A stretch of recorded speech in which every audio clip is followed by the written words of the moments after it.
Go ahead. Baruchim Aboim B'Shem Irgun Shir Termos is Boston. I'd like to welcome everyone to tonight's shir. Baruchim Aboim to everyone who came in person and to everyone who's listening in on the phone or watching through the stream. I'd like to be Yeshakar to the sponsors of tonight's shir. Rameir Starkly, the Nishmas, Oviv, Rabbi Zecharya Meir, the Imoy Tzipora Basam Nosanota, Vishtech Hayesor Basam Mordechai Masholem. Big Yeshakar to Michael Exter for sponsoring tonight's shir. Schusser for Shleimer, for Baruch Yisrael ben Miriam Arusa, and Sarah Baspasha, and Amanda Basfrancine. I'd also like to bring Yeshakar to the Kimmel family for the support for tonight's shir. The Nishmas Isha Chaya Meira Basar Bitzigel Shalom Yosef Zayin Of to Nishmas Tzur B'Tzara Chayim. Rabbi Zecharya have the great schusser sponsoring a shir. Call Irgun Shir Torah at 718-851-8651 or email tape center or ist@yeshivanet.com.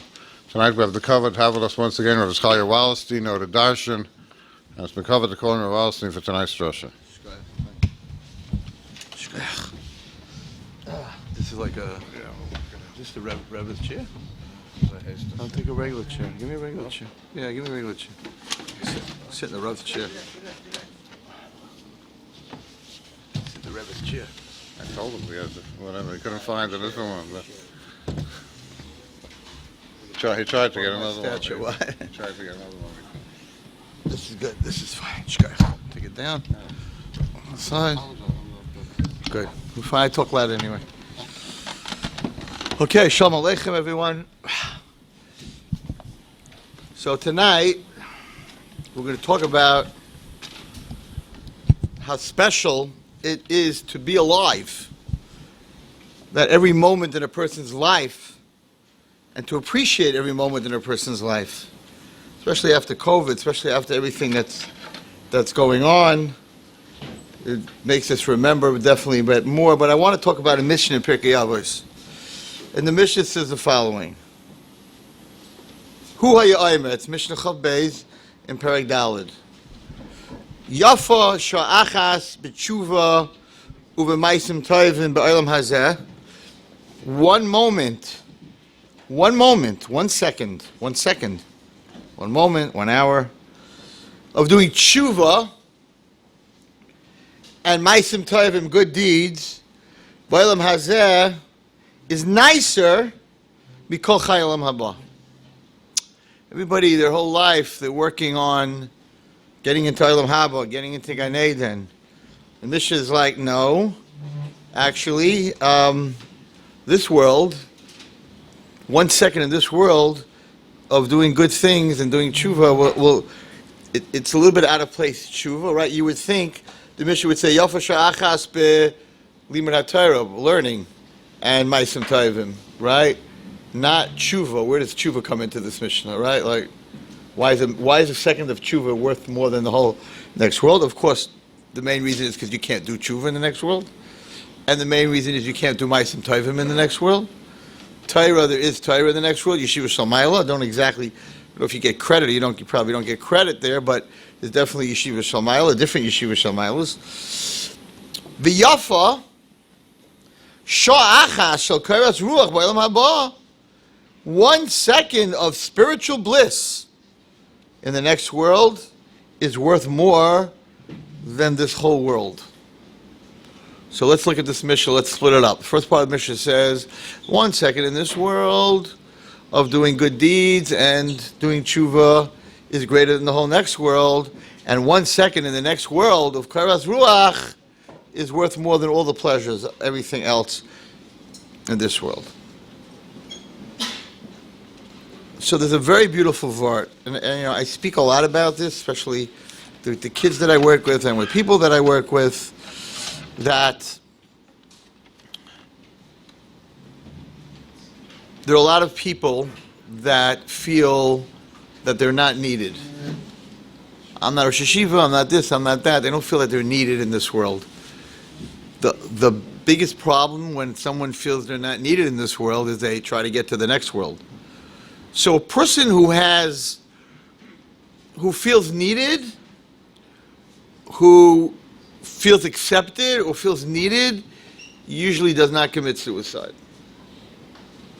because, and that's why I push a lot of kids that are in depression, and they're on medicine and they're in therapy, and I push totally something. What you have to do your medicine, you have to do your therapy, but I push something else, and I push chesed, because and specifically autistic and Down syndrome kids or kids that are challenged, because that kid needs you, and if you feel needed, that gives you a reason to be here. So a person who does chesed feels needed, and that's what keeps them here. So 1 second in this world of chesed is bigger. We can't even fathom what this means. You want to get into Olam Haba or Gan Eden, whatever it is, and 1 second in this world of doing Gemilas Chesed is more than the whole next world. Rosh Hashiva Shmuel Birnbaum Olav Shalom once asked me. I was a big ball player. Stay up in Mir Yeshiva in the gym at night, very late. He knew that I played a lot of ball. And he said to me once, "Nu, Wallerstein, was ist mit dein Olam Hazeh?" Didn't ask me what's with my Olam Haba. He asked me what's with my Olam Hazeh. I said, Baruch Hashem, Olam Hazeh is ganz fine. It was good. I was playing ball. Father paid for everything. Lived in Muncie, central air conditioning. Well, it was great. Went to camp. Had my friends. Olam Hazeh was ganz fine. Olam Haba, it wasn't developed. I wasn't yet developed. I don't think at all. Whatever. So I said to Rosh Hashiva, was ist Baruch Hashem? Olam Hazeh is ganz fine.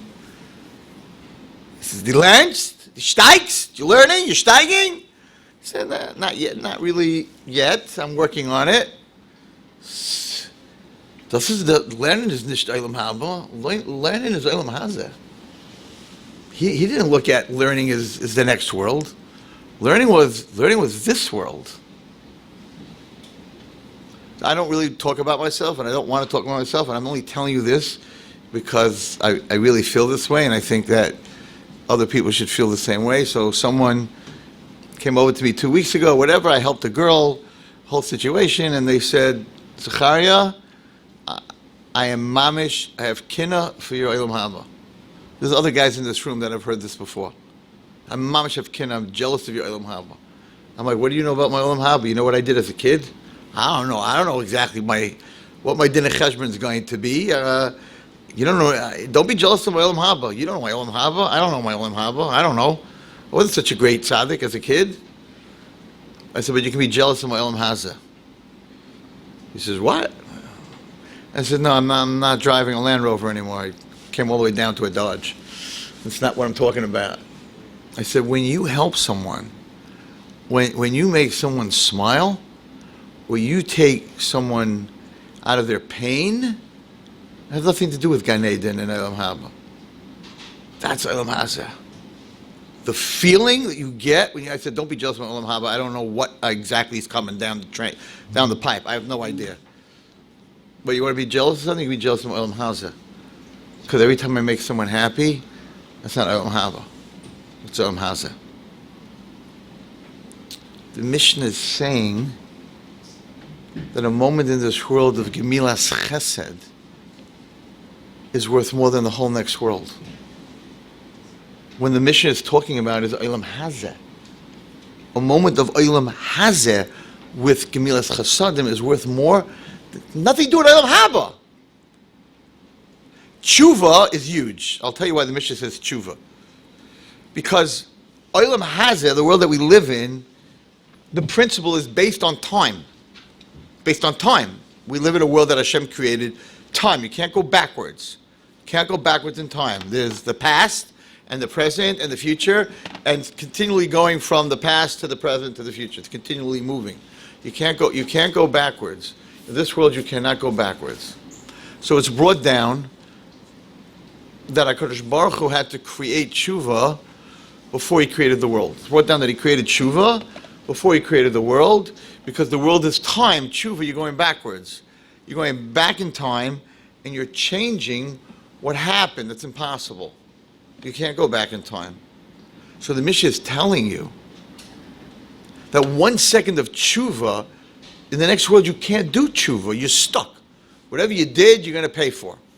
And people make the mistake, it's like, well, if I have 1,000 averis and I have 1,000 mitzvahs, I'm good to go. I don't want to break all your hearts, but learn Hilchos Tshuva, the Rambam. No, you're going to pay. It doesn't work that way. It's not like this cancels that.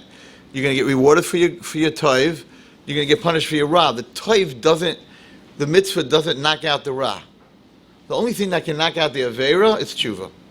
So you could do 1,000 mitzvahs and 1,000 averas. You're going to get rewarded for 1,000 mitzvahs. You're going to get punished for 1,000 averas.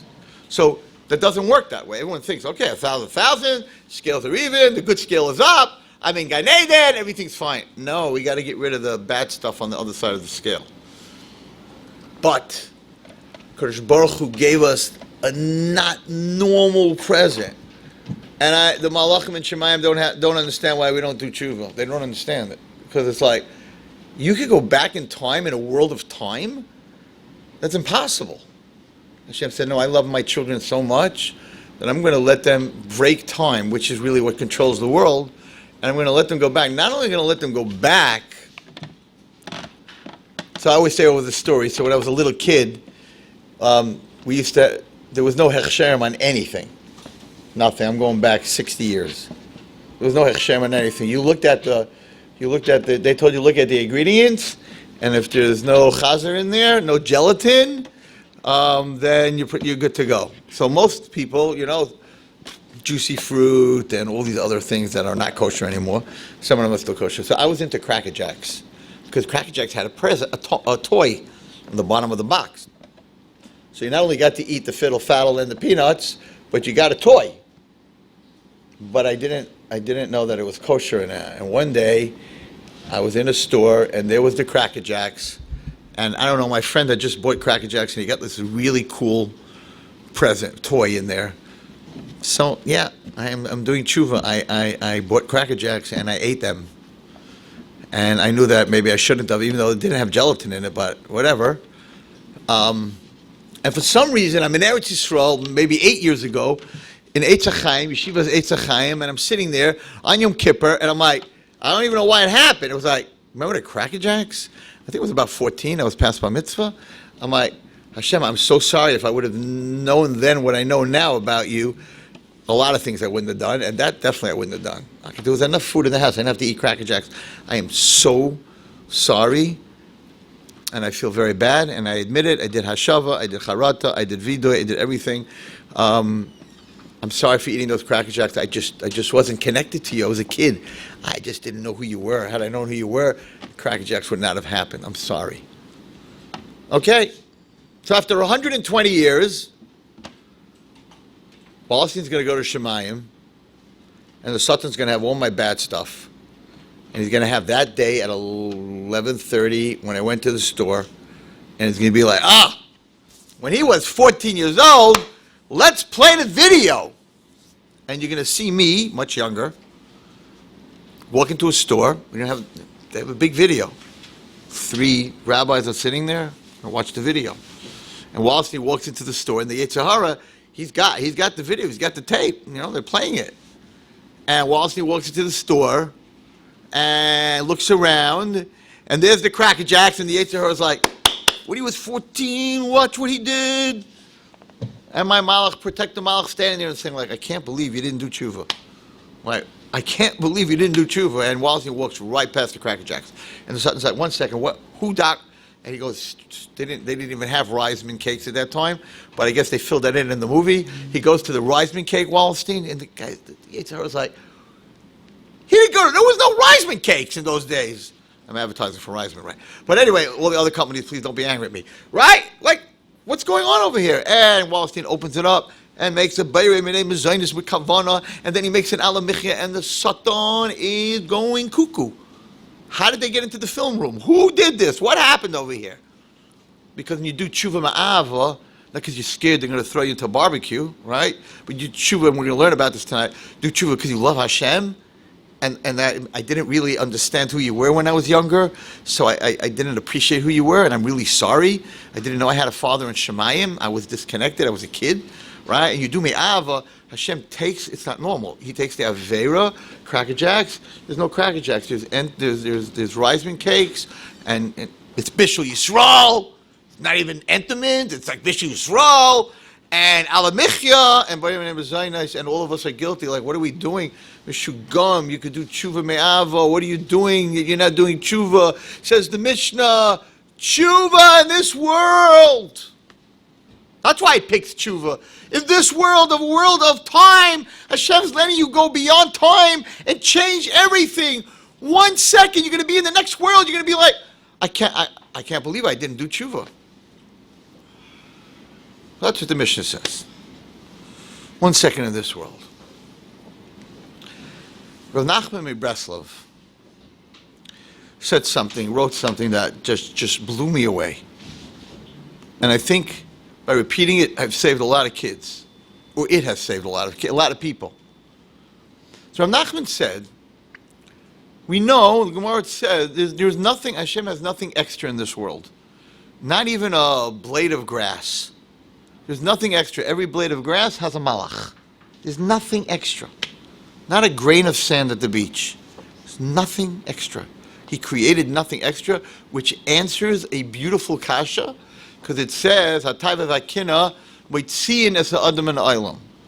What kind of lashon? What does that mean? Kina takes you out of the world. If you want to say that kina causes you to die, then it should say misa. What's this? Takes you out of the world. What's that lashon? And the answer is that what's kina? I'm jealous of him. I'm jealous of this guy.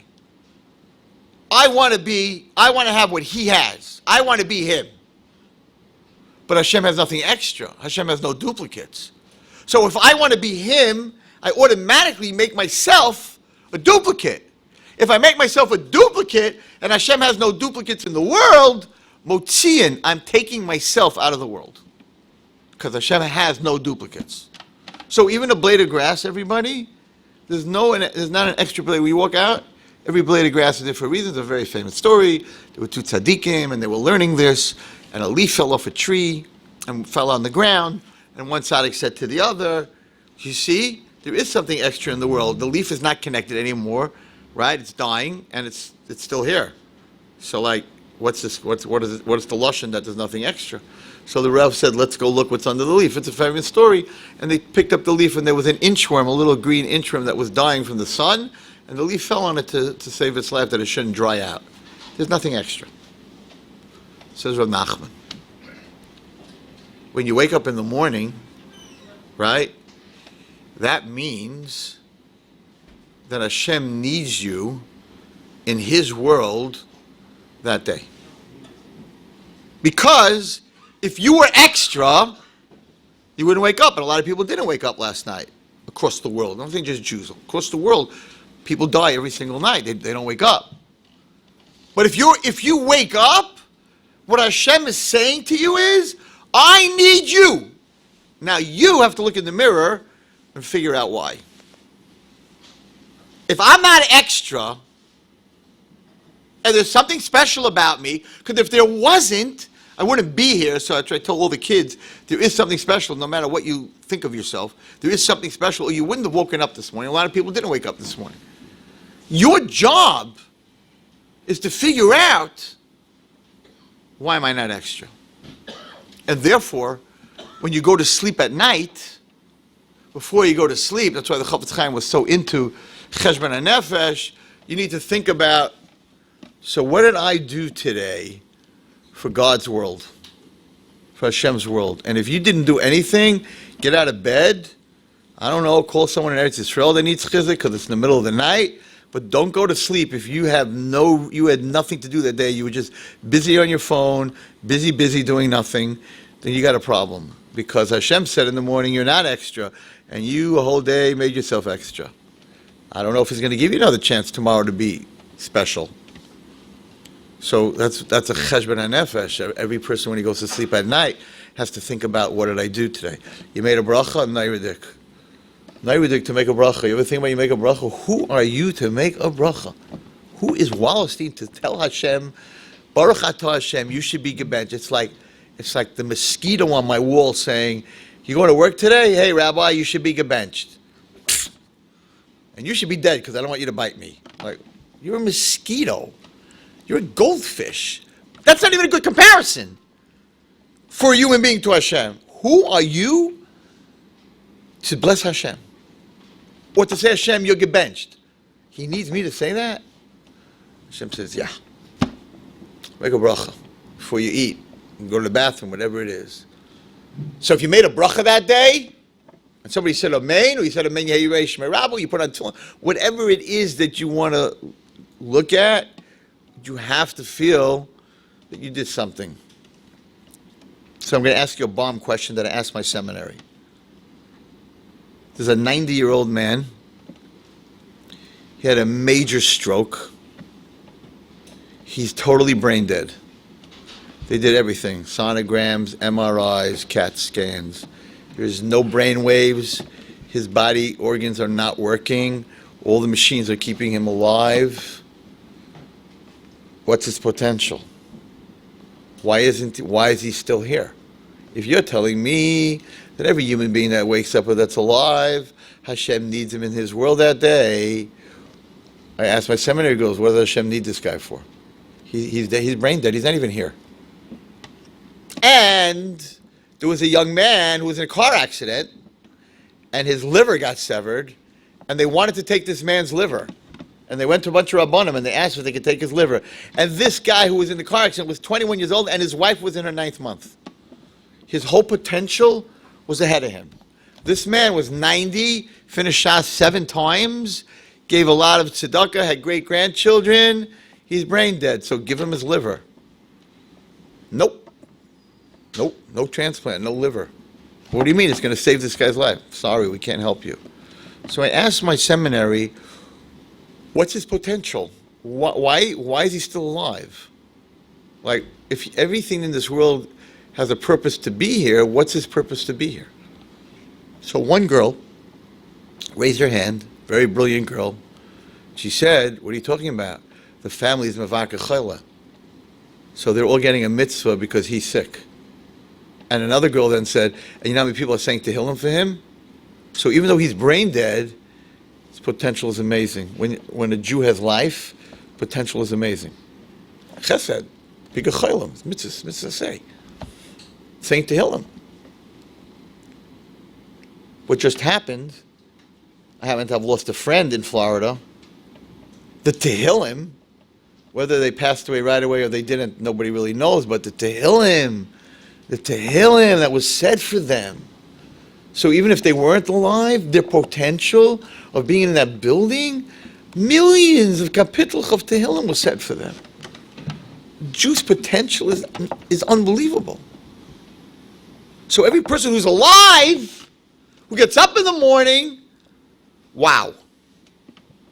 So Moda'ani should be a shira.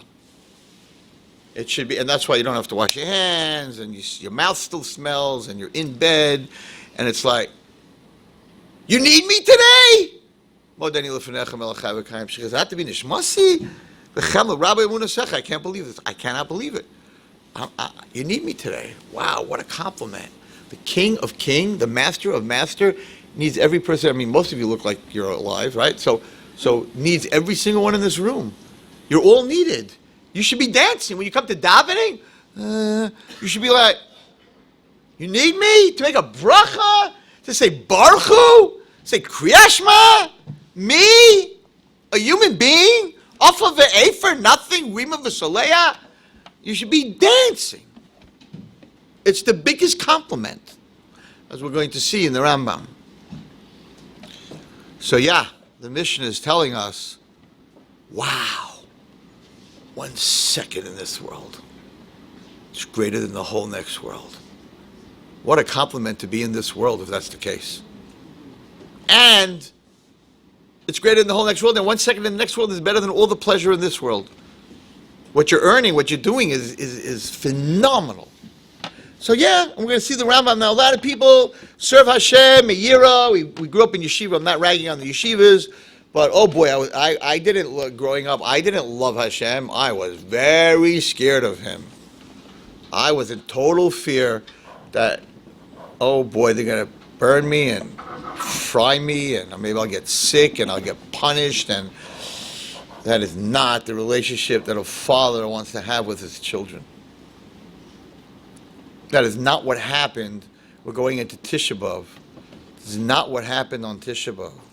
I don't think most people understand, it says on Tisha B'Av, and it's very misunderstood, that HaKadosh Baruch Hu took out his anger on Eitzim v'Avanim and not on people.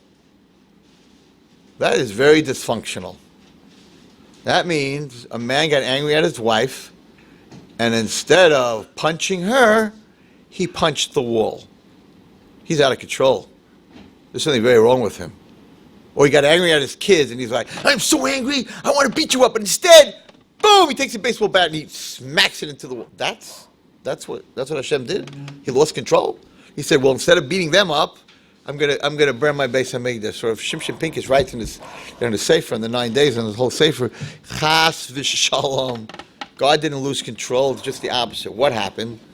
He said that Hashem saw that Klal Yisrael was sinning, and they were doing Averis, and they weren't worried because they would go to the Beis Hamikdash and bring a korban, they'd be forgiven. So they were going deeper and deeper and deeper into Avodah Zarah and Shfichas Damim and into everything else. Like, what were they doing? Like, how did they handle doing that at Beis Hamikdash? How do you do Avodah Zarah and Shfichas Damim and Gilei Arayos? You have a Beis Hamikdash. The answer is, yeah, I brought a korban. There were no Eidim, Chatat, whatever. I brought a korban. I had to thank Hashem. I brought a shlamim. I did something. Chatos. I did an asham. I did an ayla. Had the wrong thoughts. So they were going deep, deep, deep into tumah and into averis, and they were using the Beis Hamikdash as their out. So HaKadosh Baruch Hu said, instead of letting Klal Yisrael fall into the abyss of sinning and of tumah, I'm going to break the Beis Hamikdash so they can't do that anymore. I'm going to save them from falling into the 50th level. It wasn't a question of, this is Rav Shimshon writes this, it wasn't a question of anger that he took out on his Beis Hamikdash instead of his children. It was just the opposite. So I want to read to you, this is so important. I want to read to you Perek, I might have done it once before here, I'm not sure, but it's the 10th Perek of Hilchos Tshuva in the Rambam. And he says the following, and we have to be mechanech our children in yeshiva, and as parents, we must be mechanech our children in this way, or we're going to lose the whole door. Al yoymar adam, hareini oiseh mitzvah haTorah v'oiseh b'chachmasai. I'm going to do the mitzvah of the Torah, and I'm going to be oisik in its chachma, so that Hashem rewards me.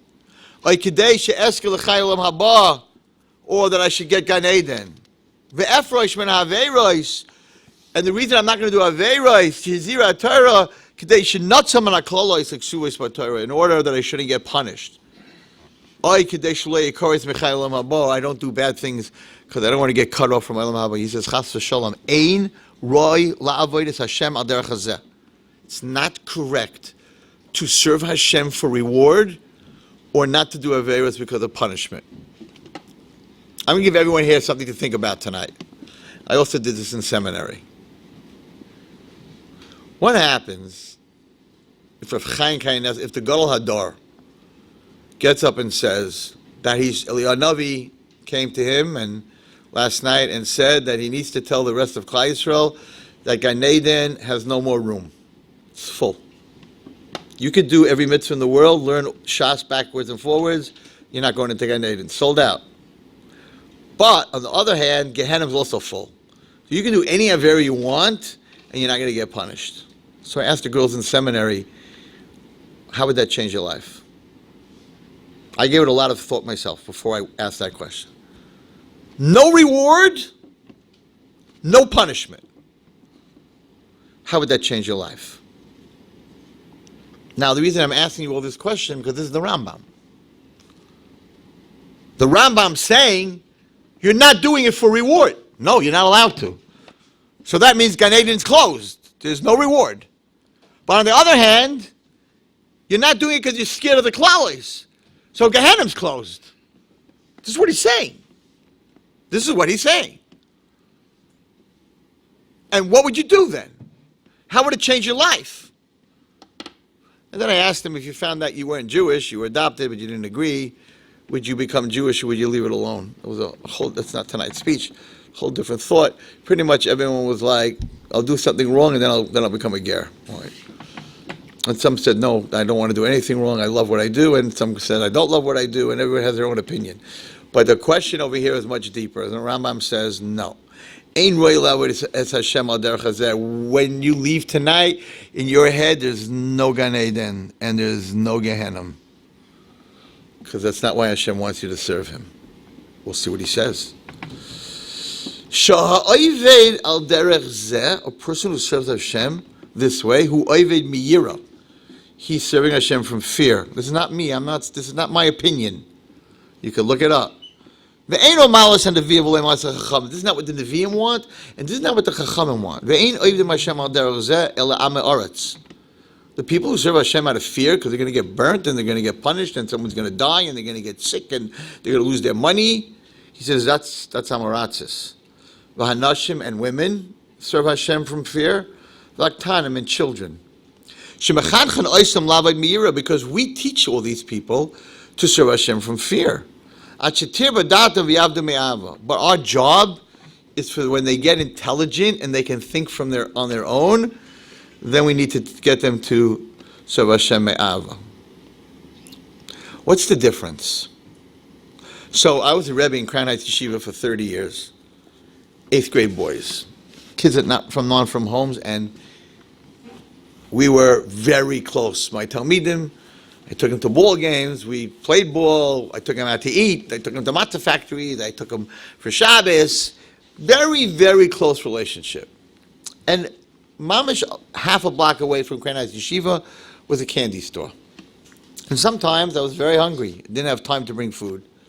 So I would tell them, listen, it wasn't recess time, because recess I had to be with them in the gym.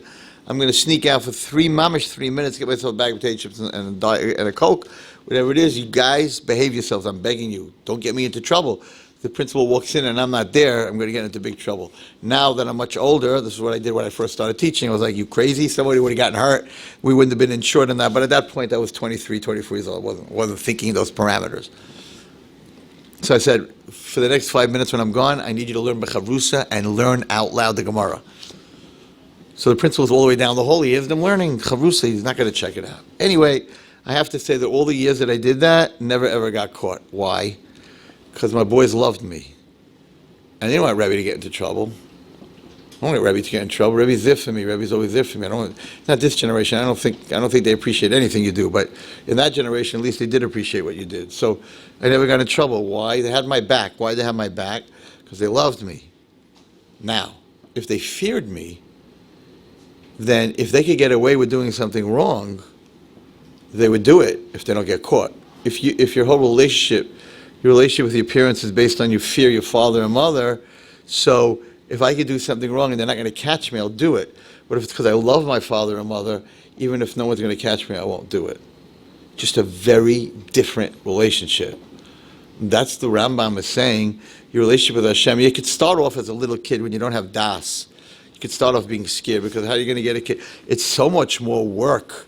I can tell you as a machanech, as a Rebbe, so much more work to get someone to daven to Hashem from love than from fear.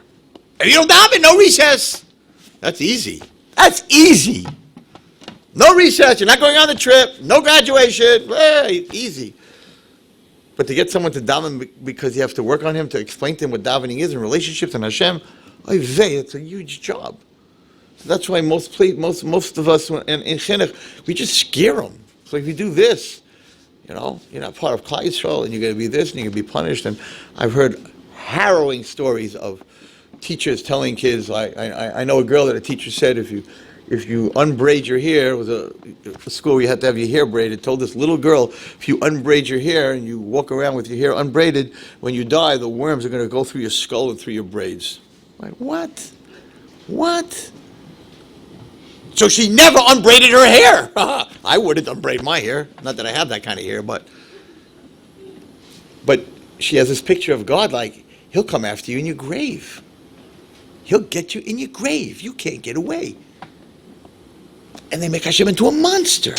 And then we don't understand why kids are off the derech.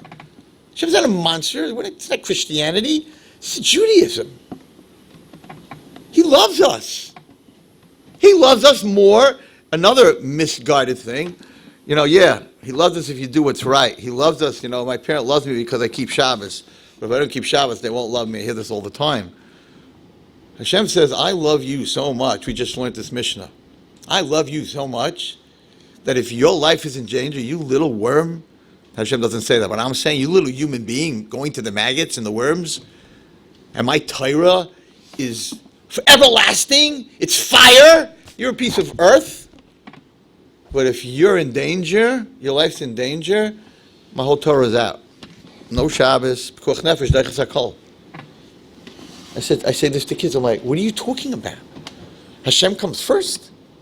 Hashem says, no, I don't come first. You come first. Deiches hakol. You're sick, you have to eat chazer? Chazer. You're sick, you have to eat Mechal Shabbos? Mechal Shabbos, Hatzalah.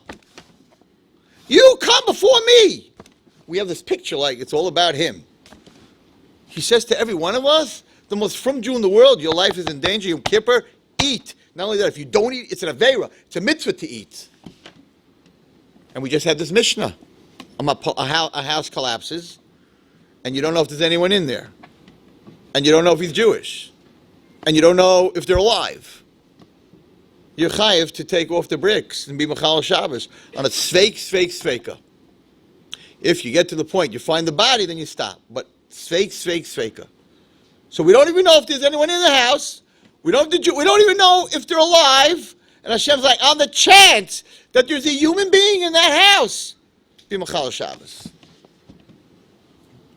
It's not normal. We're so not connected to him, me'ava. It's such a fear game. It's not allowed to be. So I grew up in Muncie. Just so everyone should understand Hashem's relationship with his bria, with his beings. Outside that, there's no duplicates in the world. I grew up in Muncie, and in Muncie now, and in the spring, you don't see them here. There were a lot of fireflies. These little bugs that light up. They have a tail light. Cute little bugs. So I used to put them in a jar because I wanted to read under my blanket when the lights are off. So I used to put like 20 of them in my jar. The problem with reading is that they all flash. You see the letter, and then they stop flashing for another second. And you read another letter. For some reason, they like sort of flash together. So it didn't really work that well.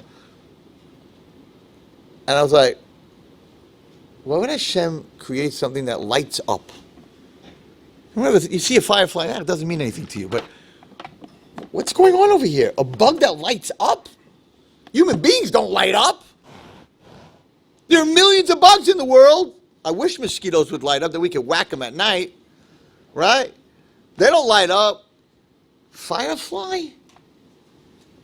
So I was a very inquisitive type of guy, and I looked into it. So there's two parts to it. One is a mating call, whatever, but that's not, if you Google, you shouldn't Google, but if you look it up, I don't know if they even make encyclopedias anymore, but if there is such a thing, and you look up the firefly, listen to this. Bugs eat each other at night. I was just in the Amazon jungle. The jungle is very alive at night. We went with a minion. There's a shir I gave on it. Fascinating. Hashem is so fascinating. I wish I was on the level of seeing him in a sefer. With Shmuel, I don't know if you know this story. I think I've said it here before, but they said it by the shiva. There was Shmuel Berman, there was a Kail guy there that was like, he was in yeshiva for like 40 years, and his wife became very sick, and he came to the yeshiva and he said, she's stage 4 pancreas, I don't know exactly cancer, but really bad. He said, I'm learning yeshiva 40 years, she takes care of the kids, she has the job. If something happens to her, I'm not going to be able to learn anymore. The yeshiva has to do a maifus. Now, if you knew Shmuel Berman, that's the wrong word. He didn't do maifsim. So he said to this Kail Yungaman, not Yungaman, Altaman, he said, I'm not a Baba. I don't do Kabbalah, and I'm not a Rebbe. That's what he said. He said, Chlan, ich sitze Chlan. So he said, okay, the Rishiva should daven for me. The Rishiva has to help me. You have to help me. Okay. He said, I'll try. 2 weeks later, there was some kind of trial in Belgium or somewhere, some kind of medical trial. And she was invited because she was stage 4. They gave up on her, so they'll try it on her. And half of them got the real thing, and half of them didn't get the real thing. And the Maisa, the cancer started dying and dying and dying. And the cancer went away. Nes nifla mo'id. I think 5 people in the trial, the cancer went away, and the rest of them, with the placebo, and the rest of them didn't make it. So he came back to the Rosh Hashiva. This is the story that I heard. And he told the Rosh Hashiva, I guess he was a little bit of a wise guy, a Kyle guy for 40 years, he can't talk to the Rosh Hashiva. He says, Mashma, the Rosh Hashiva, we just came from the doctor, and she's clean. Mashma, that the Rosh Hashiva can do meifus. But he wouldn't allow that to pass. He said, no, he said, I'll tell you the truth. I talk a lot to Abaye and Rava. That's what he said. Talk a lot every day, this day, that day, Abaye and Rava. I never asked them for anything. He said, I told them that there's someone in yeshiva that also talks to them a lot. And his wife is in danger. Could they go to the Kisei HaKavod and do something? Nish gewen mir, it wasn't me, it's gewen Abaye and Rava. I'm not there. He didn't learn the daf, do the daf. I hate that word. He didn't do the daf. He was in the Gemara talking to them. That's a very high level. And a lot of people can get through it. I'm just not on that level. But I see Hashem very, very much through nature. I don't even want to call it nature because it's not nature, it's Hashem. That word nature, Mother Nature, is apikarsis. There's no nature, it's Hashem. It's Teva. Teva means not outside of Teva. But it's all HaKadosh Baruch Hu. It's a fingerprint of Hashem. It's mamash a fingerprint of Hashem. So I'm in the Amazon, and there's 10 of us because we had to have. I would not go without a minion. We're hundreds of miles from civilization. To get where we went, we had to be on a boat for 8 hours. I mean, there is just no human beings around. Tarantulas and monkeys and snakes and all kinds of masses. But I wanted to go to the rainforest because the rainforest is mamash untouched. There's no civilization, and I'm very I like to be connected to Hashem. So we had to bring this mosquito spray that had to have like 80% neat, it's called, whatever, because they have malaria and yellow fever in the jungle, and that's not something you want to get. We took some medicine for it, but not for yellow fever, whatever it is. So these 10 Jewish kids, Jewish people, sprayed ourselves from head to toe, 8 bottles of off and that. Don't ask. We had everything. But when you're in the jungle and it's 95 degrees and it's 100% humidity and you're schwitzing, bugs like you. So as much of this neat that we sprayed, we were getting buzzed. And the guide, who was interesting story with him, but who was an Amazonian they live off the earth. There's no cancer. There's no fever, there's no doctors. Or each plant has its own whatever it is. And I asked them, why don't they let it come to America? They don't let anything out. But anyway, so we're mamish like getting buzzed. And we come to this tree, and it has this like huge nest. And he takes out a machete, everything's with a machete, and he chops into the tree. There's 1,000,000 ants. And he puts his hands into the nest. I'm like, he's really sugar, this guy, right? And they crawl from his fingers until his shoulders. And then he pulls it out, and he kills them all, he squashes them all, and he takes the blood and he rubs it on his hands and his face and his neck, and I'm like, tight mashiach, this guy's like really crazy. And he says, I was the guy right behind him.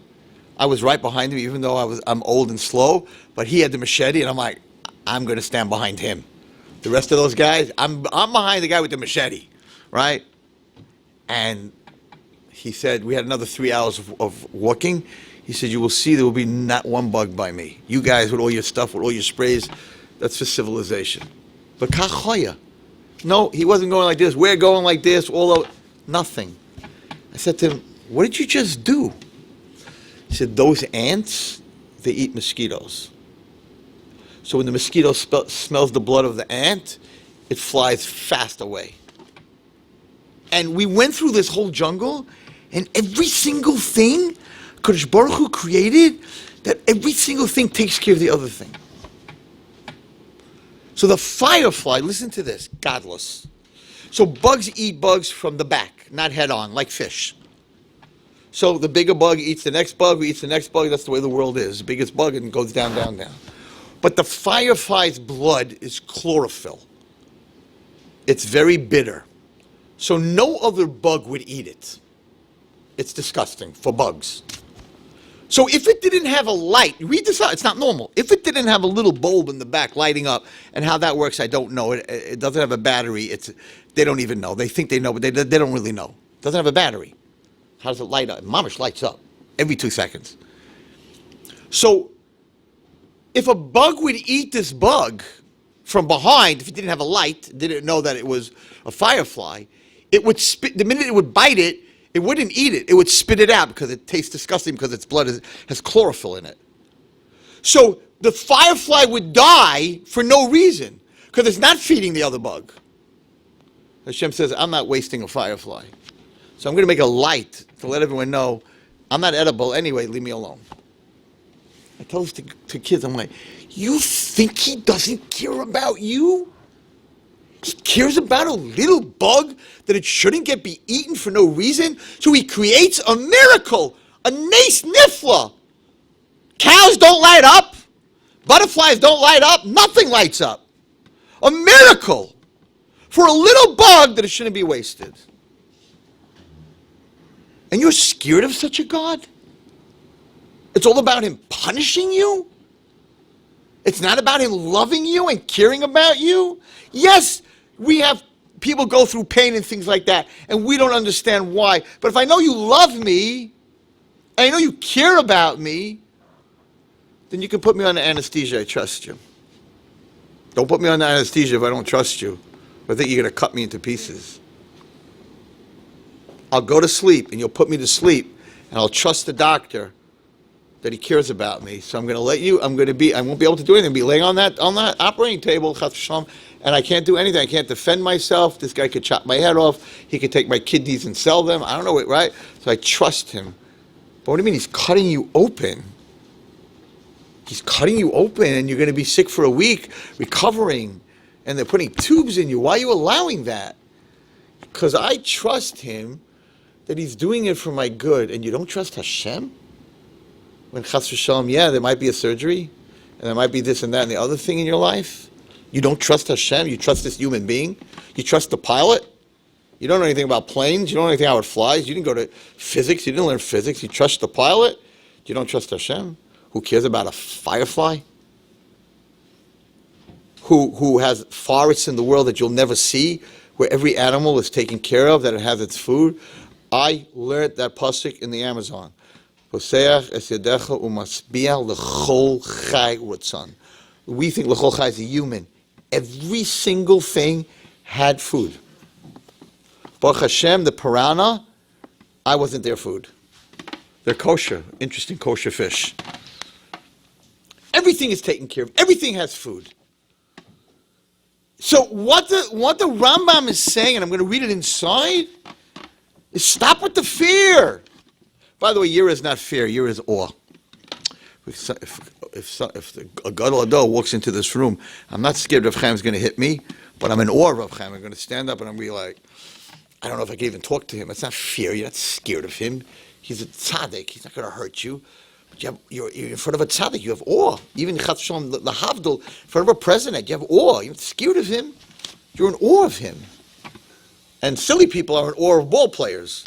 Like, oh my gosh, I know someone, one of my Talmidim, for his bar mitzvah, he asked, Patrick Ewing was the big ball player for the New York Knicks, and he said he's going to take a ball, and he knows when the Knicks were coming from a playoff game, and they're going to get off the plane in Kennedy, and he's gonna, when they get off the plane, they're coming out of the gate, he's gonna ask him for his bar mitzvah if he could sign, if he can autograph the ball. I'm like, what are you doing? But they weren't from kids that I was teaching. I'm like, okay, he got Patrick Ewing all over his walls, on his roof, all over the place. Patrick Ewing was his gadol, center for the New York Knicks. He was in awe. He said when Patrick Ewing walked out of the plane, he couldn't breathe. Was he scared Ewing's going to beat him up? No, he's like, oh my God, it's him. Never. And he took the ball out and he said, sir, Patrick, it's my bar mitzvah. Could you sign this? And Ewing said, I don't autograph for Jews. I said it was one of my biggest talmidim. I said, yeah, take him off your wall. Take all that stuff off your wall. Don't be in awe of a ball player.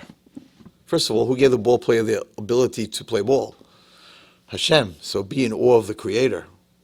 Be in awe of the Creator. I went to teach a class in, I'm not going to say where, whatever, a girls' school. Very cultured, but very cultured, very into culture. And I was supposed to come on a Wednesday, and they called me up. Oh, they made a mistake. They're going to the MoMA in Manhattan. They're going to the Museum of Art. Museum of Art. So I should come the next day. Okay? I came the next day, 12th graders. 12th graders. I walk into the room. I said, so how was the MoMA?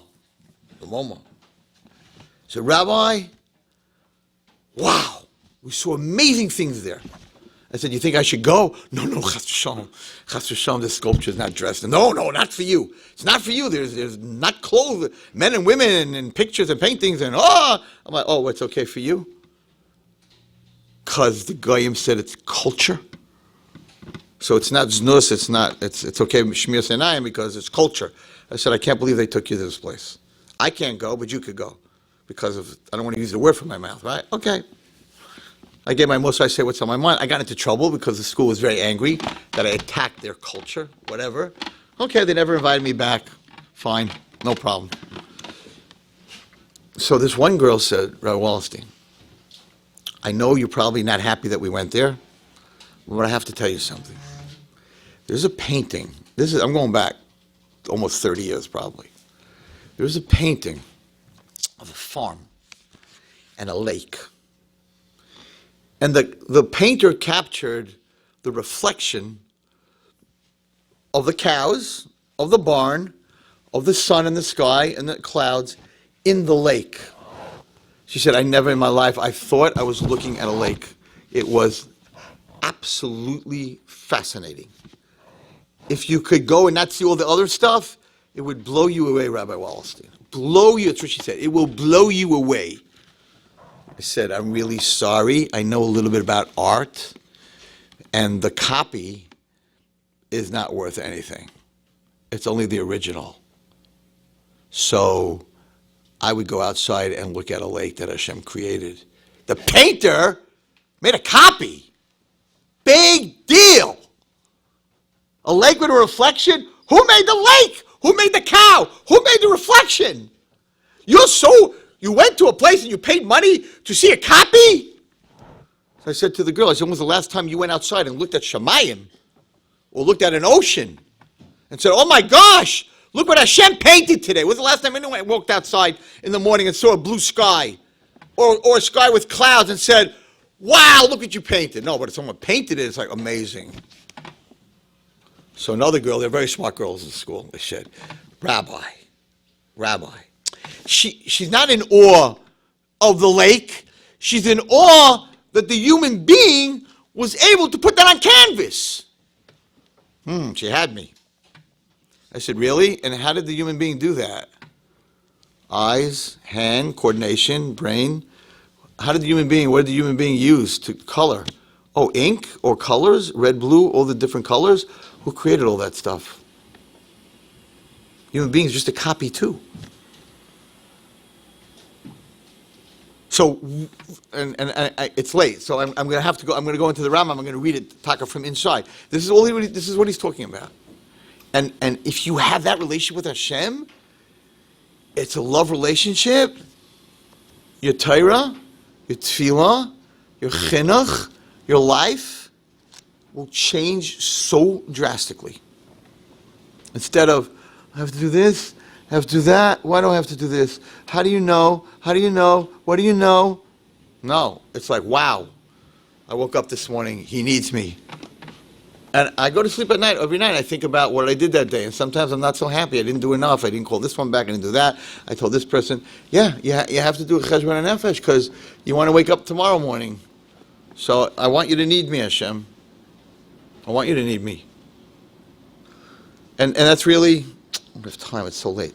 That's really what happened in Shir Hashirim. I'll just read it to you. It's mamish, what happened in Shir Hashirim. It's not Wallerstein. This is not my Torah. This is not my Torah. Shir Hashirim. Shlomo HaMelech. I cry when I usually when I say this, listen to this. Perek, hey. This talks about Hashem. Basi legani achoisi kala. I came to my garden, my sister, my kala. That's what he calls us. Where do we deserve to be called Hashem's sister and kala? Irisi Moiri and Besami, Yachalti Yari and Divshi, Sisi Yedim and Chalavi, Ichliwed Shutru Daidim. I come, I have wine, milk, love, honey.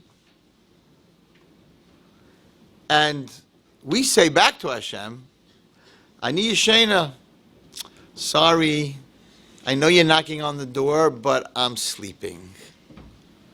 Now this is very deep, as we know Shir Hashem is.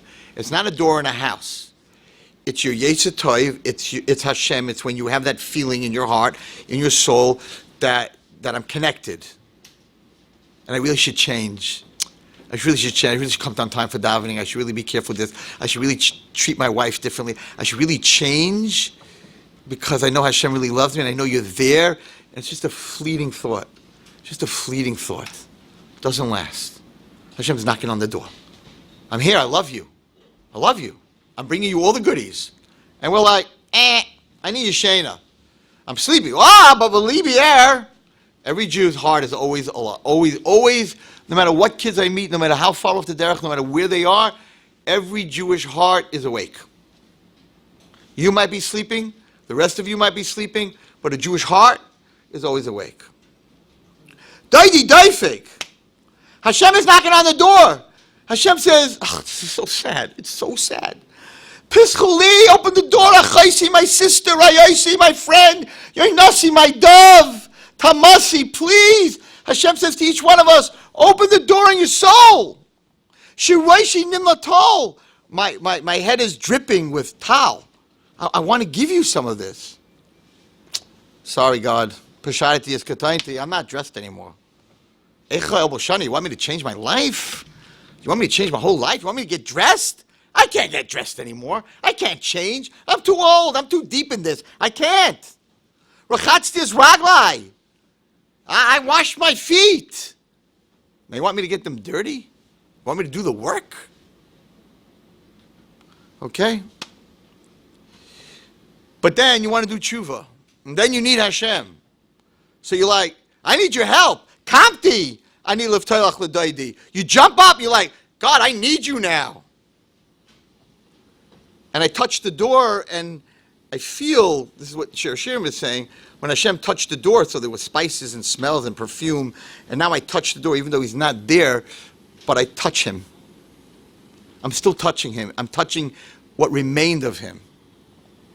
That little bit I got on Yom Kippur, that little bit connection that I got when I was a kid, the little bit of connection when the Rav was speaking, I got something. I don't really have him yet, but I have something. That's boy say he's touching the knob and his fingers touch it. Anyway, patachtani l'daidi v'daidi chamek over nafshi. Bikashtiyu, I'm looking for him. V'loy to see you and I can't find him. Karasa v'loy anani, I'm calling to him and he's not answering. Wow, did we go through a year? Wow, do we feel that we're calling him and he's not answering? Why do we feel like we're trying to open the door and he's not there? What a year and a half. So Shlomo HaMelech says, what do you do? What do you do when you feel like, too late, I opened the door too late? He says something beautiful. says, what do you tell Hashem now? After COVID, after Florida, after Stalin, after Maron, what do you tell him? What are you going to say? If you have something, Hashem said, we just went through COVID, we lost tzaddikim, gemilei chasadim, people from the Holocaust, the biggest people. We lost the biggest people. You opened up the paper and you saw, we lost the gedolim in Torah and in Maisim Tovim and in Chesed. And so much suffering and separation and not being able to be in shul. And it's not, I talk about, it's not a punishment. Get past that already. Not a punishment. Hashem had never had Klal Yisrael learning so much Torah. Hashem never had so much Gemilas Chasadim. Hashem, Moshe Metzger sitting here, Hashem never had minyanim every 15 minutes, 24 hours a day. Hashem never had so many minyanim. I grew up, people were talking in shul. Today, people are not talking in shul. Maybe a little bit. So people, so again, I don't know what tzaddikim and who said what didn't they say, because some weddings in Flatbush were too big because of shaitel. Come on. He's not that kind of God. He's not killing us off because of a shaitel. Yes, we have to do tshuva. We have to get better. I'm not saying that. Stop beating yourselves up. He never had a generation. Never. Never. Talk to real Europeans and ask them how many people in their town knew how to learn or finish Shas. You were lucky if the rabbi finished Shas. You think in a town in Poland, the whole place finished Shas? They used to learn Mishnah between nothing wrong. They were working, whatever it is. There was no Shas. Today, fill up a stadium with people who finish Shas 4 times. The amount of Torah on Torah anytime. Never so much Torah. Chesed, 24/7. Anything.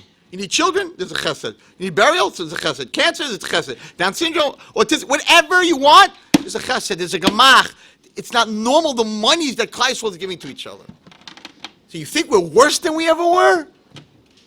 No. So what's going on? What's going on? Ich bin the Mashiach. The Gemara says, what all of a sudden we forgot the Gemara? All of a sudden no one knows the Gemara. The Gemara says, in the times of Mashiach, chutzpah, of children to parents. Parents won't even talk to their children. They're going to have chutzpah against Rabbanim. It says everything. There's going to be disease. Oil's going to go up. Well, it's going up right now. Right, the Gemara says.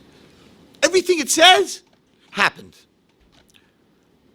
I know people in the Holocaust are like, yeah, Mashiach, Mashiach. When we were marching and everybody was dying, we said Mashiach, Mashiach. He didn't come at 70 years later. I was like, yeah, that was one part of Mashiach was the Gog Magog War, the World War II. But there were a lot of other parts that you didn't have in your generation. Chutzpah, Yatzeh, and all the other things that it says you didn't have. So Hashem didn't bring it all in one shot because we couldn't handle it. So the Holocaust was part of Mashiach, and now we're going through the other parts of Mashiach. And yeah, you know what? Tanoam, who could do Tchias HaMesim, said, we don't want to live then. Who are we? Like, come on. I can't do Tchias HaMesim. I'm not a Tana. They didn't want to live through this, and we have to? Yeah. So this is all part of the master plan. Don't beat yourselves up. Yes, we all have to get better. Don't point fingers. That people were talking too much in shul. People talk less in shul today because of whatever reason than they ever did when I grew up. Come on, are you kidding me? All the people who talk a little bit, does the phone go off by accident? Everyone's like, he's chayav kares because his phone rang. A little bit cuckoo, yeah. The guy didn't do it on purpose. But we never had so much minyanim and learning and davening and 5 daf yomis in a shul a day. Don't beat yourselves up. It's part of it. Yes, we have to change and we have to get better, but that's not what's happening. All right, so Hashem, so we're all here and we want to talk to you. And we only have one thing to tell you. So what should we do? I did this with my class. Should we ask him when Mashiach's coming? I think that would be, most of the girls in my class raised their hand and said, if Hashem said, I'll speak to you for one moment, what would you ask him? It's a great question, by the way. You should do it with your kids at Shabbos table. What would you ask him? So one kid will say a new car. And one kid will say a new football. And one kid will say a new shot, whatever. Each kid. What would you ask him? I said to my girls, and these are 19, 20-year-old girls. I said, what would you got a moment with Hashem. What would you ask him? So one girl said, I asked him why the Holocaust? Why so many people have cancer? I get all these questions. When's Mashiach was number one? 80% of my class. Which he wouldn't tell Yaakov Avinu. I said to them, sorry, Chishav Legalis is a case, and he took it away from Yaakov Avinu. You're good seminary girls, but I don't think that's what's going to happen. So here it is, and we don't have time. You should see this Rambam. But I want to tell you something, everything, and we'll end with this. Hishbati eschem b'nois Yerushalayim. I swear, I make you swear, the daughters of Yerushalayim, im timtzu is daidi. If you find Hashem, Hashem is not scary, and He's not going to burn you, and He's not going to hurt you. He's a daidi. That's what we call Him here. He's a daidi. He's my loved one. What should you tell Him? Matakidaloi. Shechaylas ahava ani. If I have 1 second to talk to God, I'm not asking Him any questions. I'm telling Him, Hashem, I'm sick because I love you so much and I miss you so much, and I just want you to know that I am so sorry that I didn't open that door. That's it. Now, why Mashiach? Why this? How that? Who is your father? Who created you? All these crazy questions that everyone asks me. No, says Shlomo HaMelech. You didn't open the door when he knocked on the door. Yirmiyahu spoke for 21 years. And you didn't listen. Yeshaya spoke, and you didn't listen. So now that we're in this terrible gullus, Shlomo HaMelech says if you have any brains in your head, the only thing you should be telling Hashem is I miss you so much that I'm sick. I say it every morning after davening. I'm like, Hashem, if I have to be sick, if it's written that last year in my book that I have to be sick, I only want to be sick in love with you. That's it. You can write sick, but only sick in love with you. That's all I want. The Rambam says, very interesting lashon, and I know I always say I'm going to finish with this, but this I'm really going to finish with this. He says the following. Listen to this. He says about a boy. If I said this, you'd throw me out of shul. But he says it. Here, here's what he says. Okay. So, V'ketzad hi ahava haruya. What's this ahava? Right? What is this ahava? Sheyahav es Hashem ahava gedoli. You should love Hashem gedoli yisera azah ma'oid. With azas you should love Him. Achetei nafshei kshua be'avas Hashem. To your soul is connected with avas Hashem. Nimtza shayga b'tamid.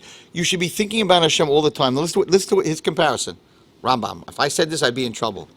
Ki'ilu chayla chali ha'ava. Like someone who's sick in love. You know, when you see a boy is going out and he loses a lot of weight, a girl loses a lot of weight, you know they're about to get engaged. When she's like, I have no appetite, he's like, I have no appetite.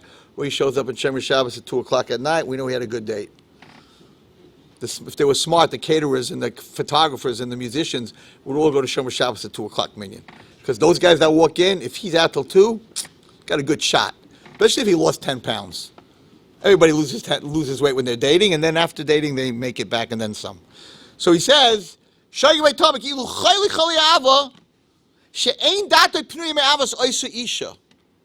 can't get his head out of his love for that woman.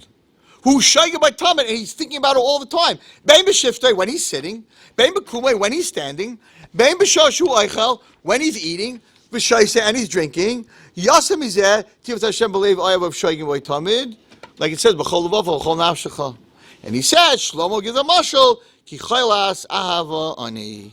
V'chol shir hashirim, the whole shir hashirim, mashahu le'inyan zeh, is a mashal for this. That's the level. That when you walk into shul, you should have a pit in your stomach.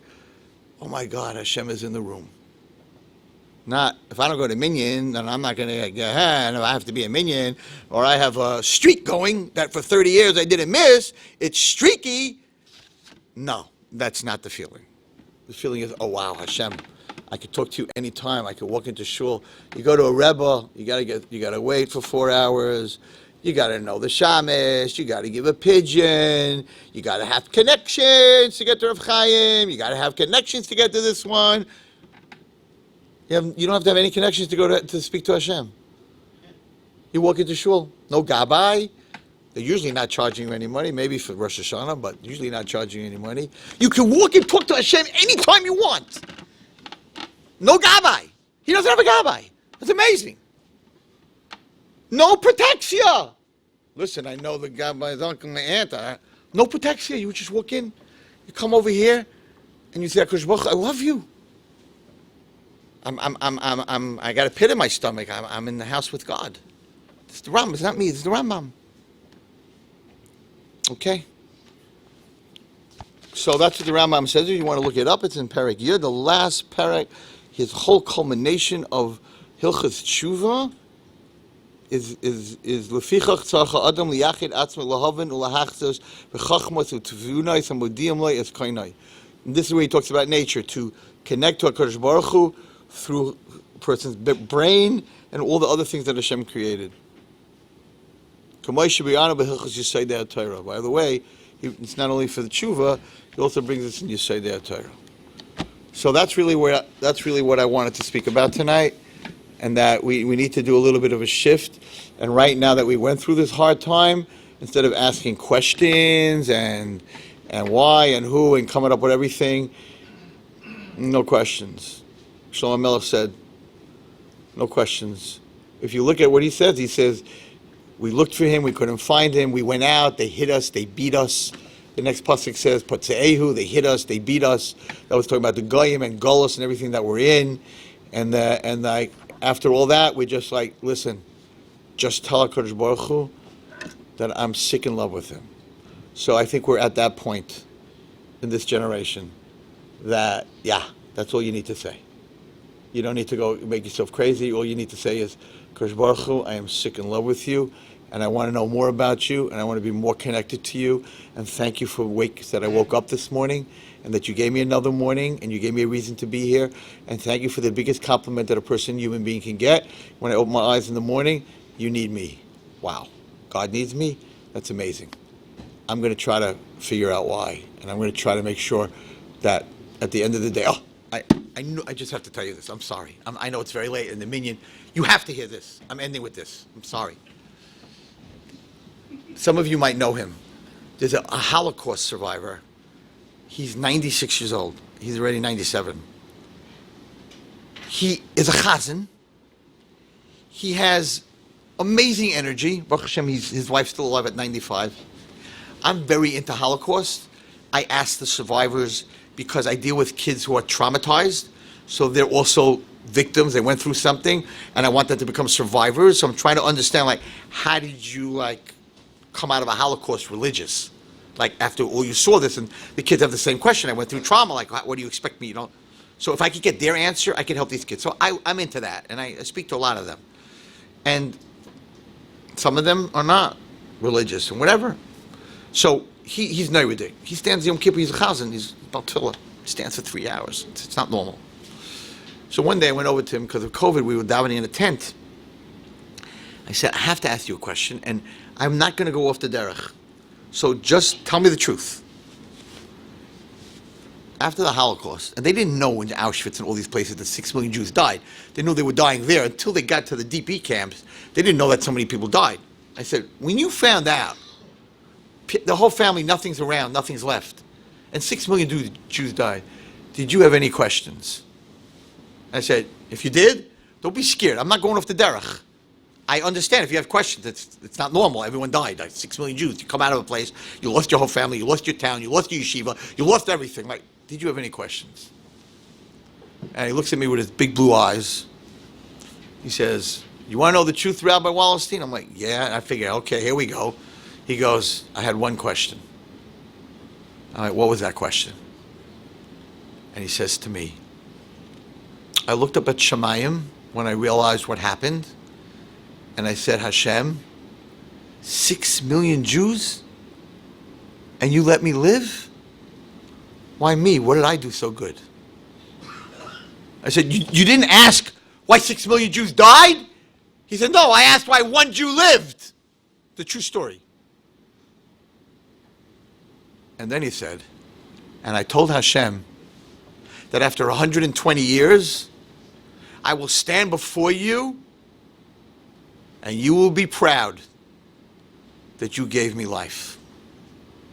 He's 96. He should have a Richa. And he said, Rabbi Wallerstein, my great-grandson's a Rosh Hashiva, and this one's in Koilel, and this one's a doctor, and he started reading me off his whole family, and he's like, and I daven good, no? Musaf Yom Kippur. It's given good. I'm like, yeah. He goes, I'm going to stand after 120 and say, Hashem, you made a good decision. That's what all of us need to do.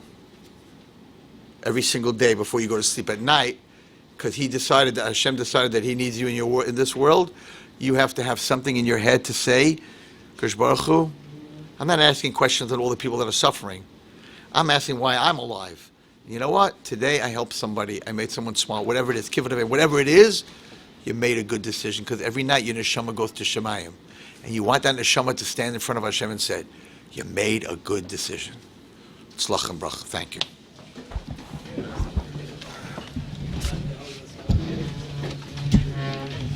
Shem Irgen Shirater Masters Boston. I'd like to give a big Yeshikach, Rabbi Wallerstein, for the very inspiring drasha. Rabbi if you were inspired by tonight's drasha, help Irgen Shirater continue inspiring the Tzibur by donating or sponsoring a share. Call Irgen Shirater 718-851-8651 or email ist@yeshivanet.com to have this great opportunity. Tonight's share was sponsored as Chusser for Shlema for Rivka Chana Bas Liba Rezel. Also, I'd like to give a shikar to the sponsors of tonight's shir, Mishpachas Kimmel, with the Nishmas Yishachai Mir, Bas Rabbi Zecharya Wallerstein, Zayin Av. We'd also like to give a big shikar to Michael Exter, sponsoring tonight's shir, as Chusra for Shlema, for Baruch Yishol ben Marusa Miriam, and Sarah Bas Pasha, and Amanda Bas Francine. We'd also like to give a big shikar to Meir Stark, sponsoring tonight's shir, with the Nishmas Oviv, Rabbi Yishol ben Rameya, with the Nishmas Imoit, Tzipora Bas Masanota, once again, I'm reminded you took out this great schusar. Abatzis Torah, the Rabbim. Call Irgen Shiri Torah at 718-851-8651 or email ist@yeshivanet.com for this great opportunity. Yashikash Rabban for coming. Chanani ben Akash Shem Rotzak Kadosh Baruch Hu Lazakes as Yisrael a figure Hibron Torah Mitzvah Shenemar Adonai Chofes Amad Sidka Yagdol Torah V'Yader.